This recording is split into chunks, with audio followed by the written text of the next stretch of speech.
The African sun beats down mercilessly on the Turkana Basin, its rays casting long shadows across a landscape that has witnessed more history than any textbook could ever contain. Here in this remote corner of Kenya, the earth itself holds secrets, and today those secrets are about to be disturbed. Dr. Sarah Chen kneels in the dust, her brush moving with the precision of a surgeon. What she's uncovered shouldn't exist. Not here, not like this. The first bone emerged 3 days ago, a human femur ancient beyond measure. But as her team carefully excavates the surrounding area, a horrifying pattern begins to emerge. Scattered across the excavation site lie the remains of at least 27 individuals. Men, women, children, their bones telling a story written in violence. Fractured skulls bear the unmistakable marks of blunt force trauma. Rib bones show deep gouges where stone weapons found their mark. Most disturbing of all, many of the skeletons lie in defensive positions, arms raised, bodies contorted as if trying to shield themselves from an unseen attacker. The carbon dating results arrive like a thunderclap, 10,000 years old. This isn't just another archaeological find. It's potentially the earliest evidence of organized warfare in human history. But warfare suggests civilization, armies, nations. These bones predate all of that.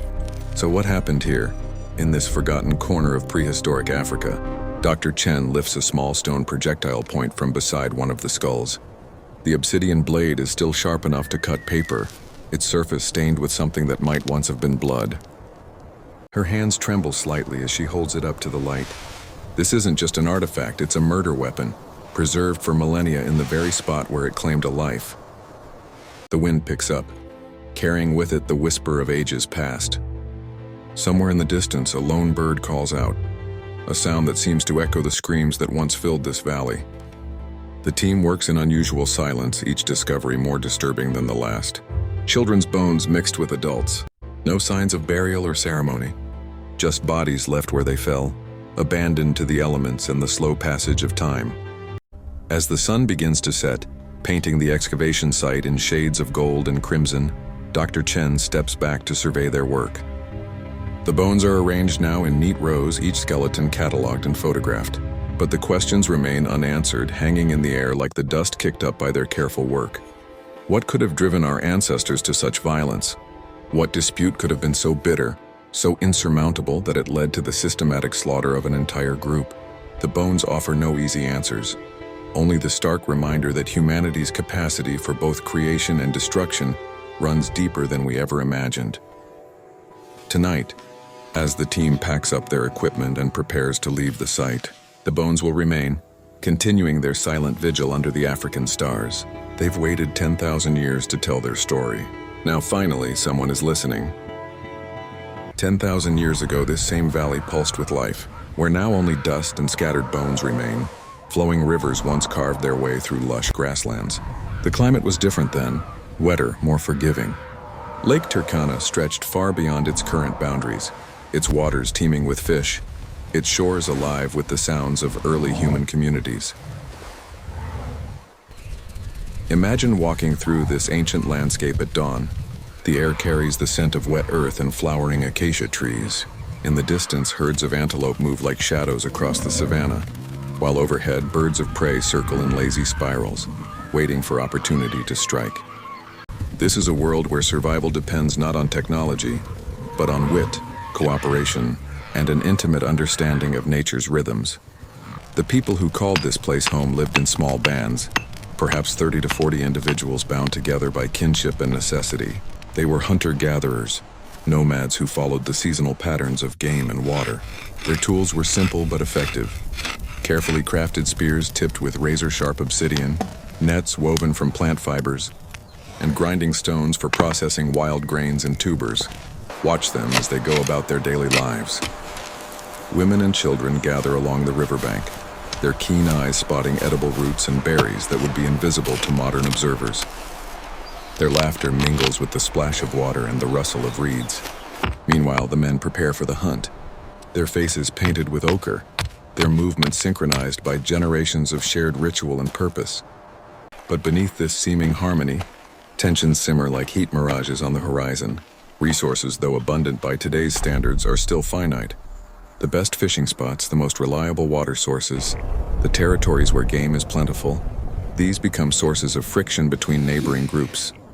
Boundaries are fluid things in a world without maps or permanent settlements, defined more by tradition and mutual agreement than by any physical markers. As the seasons change, so too do the delicate balances that keep peace. A drought year might force multiple bands to converge on the same water source. A successful hunt might attract the envy of a hungry neighboring group. Young men, eager to prove themselves, might push too far into territory claimed by others. Each interaction carries the potential for conflict, like dry tinder waiting for a spark. The evening fires tell stories of successful hunts, of narrow escapes from predators, of the spirits that guide and protect the tribe.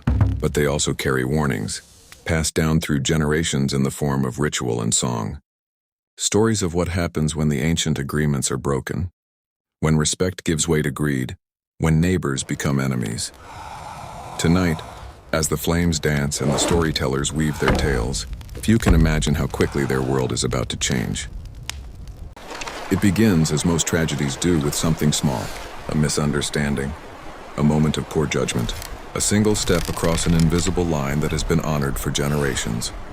The two groups have known each other for years, distant neighbors who share hunting grounds during the dry season and gathering territories when the rains bring abundance. Their children have played together along the riverbank. Their elders have sat around the same fires, sharing stories and wisdom. But prosperity has made them careless, and carelessness has bred contempt. This morning, as the mist rises from the water like the breath of sleeping spirits, hunters from the eastern band discover something that stops them cold. Fish traps, carefully constructed and cunningly placed, have been set in waters they consider their own. The workmanship is unmistakably foreign, bearing the distinctive weaving patterns of their western neighbors. Kale, the eastern group's most skilled hunter, runs his fingers along the foreign trap's edges. His jaw tightens. This isn't just trespassing, it's theft. These waters have belonged to his people since his grandfather's grandfather walked these shores. The fish that swim here feed his children, his pregnant wife, his aging parents. And now strangers dare to steal from their mouths. The confrontation comes swiftly. By midday, both groups have gathered at the disputed riverbank, their positions hardened by generations of barely suppressed rivalry. What might have been resolved with words and compromise in gentler times now feels impossible to untangle. The drought of the previous year still haunts everyone's memory. Food is precious. Territory is survival. Temba, leader of the Western Band, stands waist-deep in the contested waters, his weathered hand still gripping his fishing spear. His people are hungry. 3 failed hunts in a row have left them desperate. The river runs through no man's land, he argues. Its gifts belong to whoever has the skill to claim them. But Kale sees only theft wrapped in pretty words.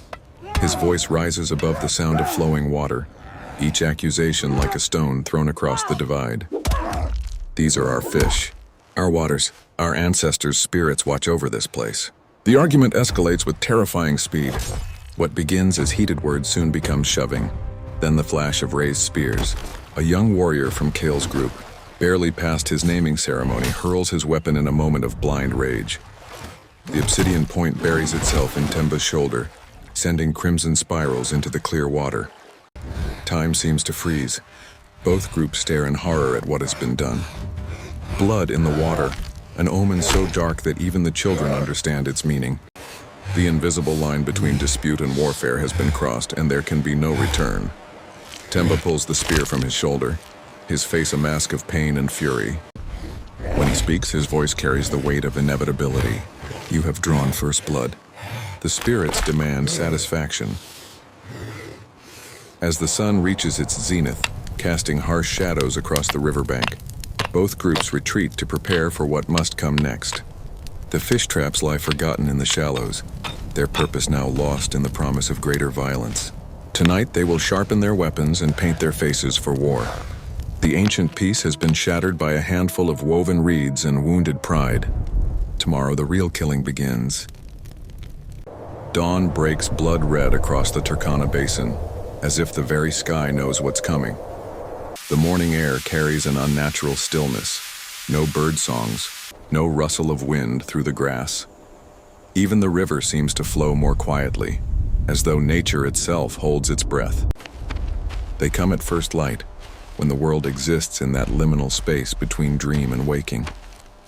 Kyle's warriors move like shadows across the landscape, their faces painted with white clay and red ochre, the colors of bone and blood.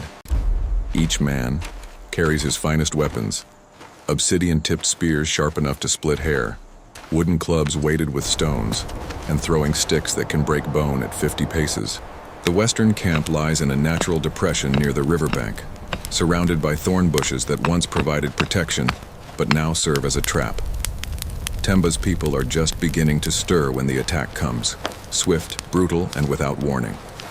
The first scream pierces the morning air like a spear through silence. Kale's warriors pour over the thorn barrier with the fury of a flash flood. Their war cries echo off the surrounding hills, a sound that speaks to something primal and terrifying in the human soul. This isn't the organized warfare of later civilizations. No tactics, no strategy, just raw violence born from desperation and wounded pride. Temba staggers from his shelter, still weak from yesterday's wound, clutching a stone axe in his good hand. His eyes meet Kale's across the chaos, and for a moment time stops. These two men who once shared meat and stories around the same fire now face each other as mortal enemies. The battle is joined with savage intensity. Stone weapons crash against bone with sickening thuds. Men grapple in the dust, fingers clawing for eyes and throats. The air fills with screams of rage, pain, and terror as neighbor turns against neighbor in an orgy of violence that seems to unleash something fundamental and horrible in the human spirit. Women try to flee with their children, but there's nowhere to run. The attackers show no mercy, no discrimination. A pregnant woman falls beneath a rain of stone-tipped clubs. An elder, too frail to fight or flee, raises his hands in supplication only to have them severed by an obsidian blade. Children cry for parents who will never answer again. The slaughter unfolds with dreamlike horror. Bodies pile upon bodies as the morning sun climbs higher, painting the scene in increasingly harsh light. Blood soaks into the ancient earth, feeding. Soil that has witnessed countless cycles of life and death, but nothing quite like this systematic extermination. Temba makes his last stand beside the river where it all began. Surrounded by 5 of Kale's warriors, he swings his stone axe with desperate strength, catching one attacker in the ribs and sending him sprawling. But there are too many. Spear points pierce his chest, his back, his legs.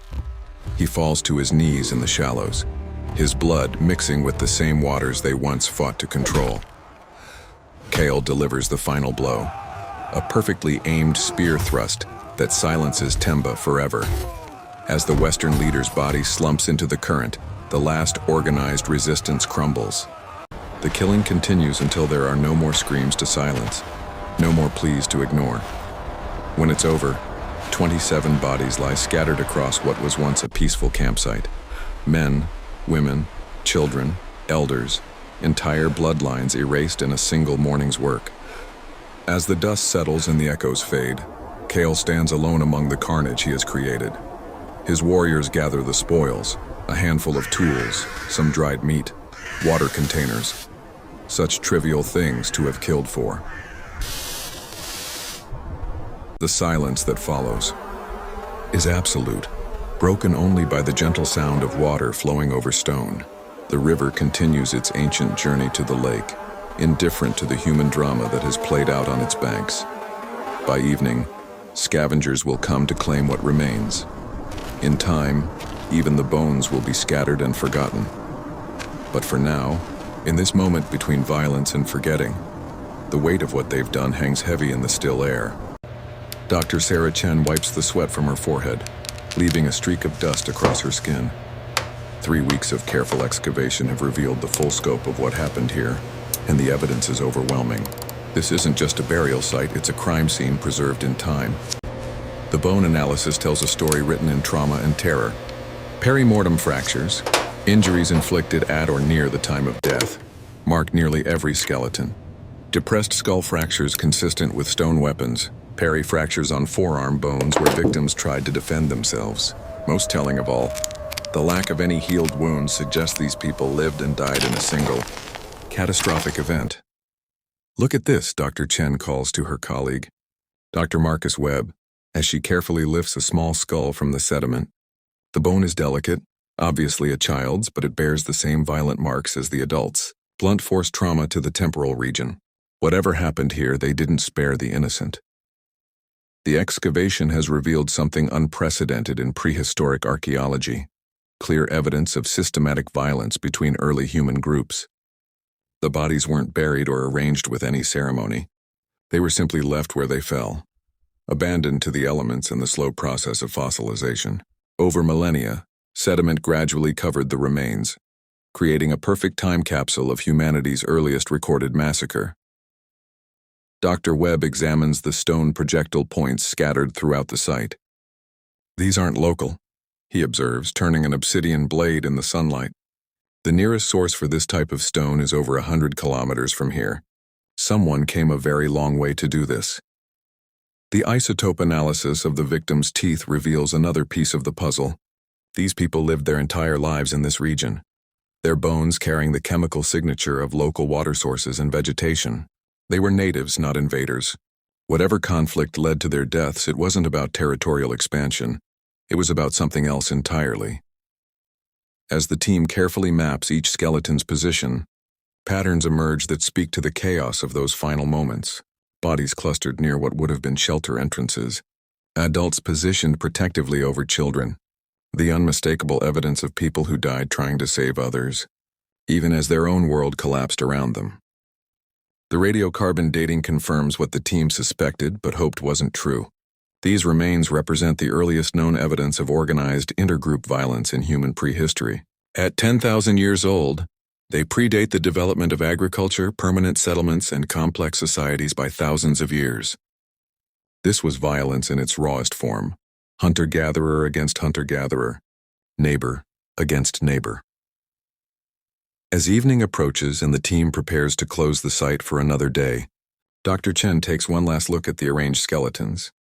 Tomorrow, these bones will be carefully packed and transported to laboratories around the world, where they'll undergo analysis that will reveal even more secrets about our violent past. But tonight, they remain where they fell, silent witnesses to humanity's first recorded war. The laboratory is quiet except for the hum of fluorescent lights and the soft clicking of computer keyboards. Months have passed since the excavation ended, but the work continues. In labs across 3 continents, scientists piece together the final details of what happened beside that ancient river. The conclusions are as disturbing as they are definitive. The Turkana Basin massacre represents more than just prehistoric violence. It's a mirror reflecting something fundamental about human nature that we'd prefer not to see.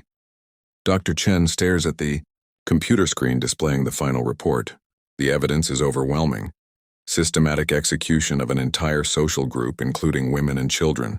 No signs of cannibalism or ritual behavior. No indication that this was part of some larger territorial conquest. Just violence for its own sake, driven by forces that remain terrifyingly familiar. What does it remind you of? Dr. Webb asks quietly, looking over her shoulder at the forensic reconstruction of the attack. The answer hangs unspoken in the air between them. Rwanda, Bosnia, Cambodia, the names of 100 genocides throughout recorded history, the same patterns of violence playing out across millennia, as if humanity carries some dark blueprint written in its DNA. But perhaps most unsettling of all is how little has changed. Strip away the technology, the ideologies, the complex political structures of modern civilization, and we're left with the same fundamental drivers of conflict that motivated those ancient hunters: competition for resources, tribal identity, the deadly combination of fear and pride that can transform neighbors into enemies overnight. The evening news provides a constant reminder of these connections. Border disputes in distant countries, ethnic violence erupting from economic pressure, communities torn apart by the same forces that once set hunter-gatherer bands against each other beside African rivers. Dr. Chen closes the laptop and walks to the window. Below, the city spreads out in all directions. Millions of people living in relative peace, their conflicts mediated by laws and institutions that didn't exist 10,000 years ago. Yet scratch the surface of this civilization, and the old patterns remain waiting. The Turkana Basin skeletons will be reburied eventually, returned to the earth that preserved them for so long. Museums will display replicas and textbooks will rewrite the timeline of human violence. But the deeper questions raised by their discovery will linger. Are we fundamentally different from those ancient warriors who painted their faces for battle and showed no mercy to their neighbors' children? Or have we simply become more sophisticated in how we channel our capacity for violence? The bones offer no easy answers, only the haunting reminder that the line between civilization and savagery is thinner than we'd like to believe. In the end, perhaps that's the most important lesson the dead can teach the living. That understanding our capacity for darkness is the first step toward choosing the light. The silence of 10,000 years is broken, but its echoes will reverberate for generations to come.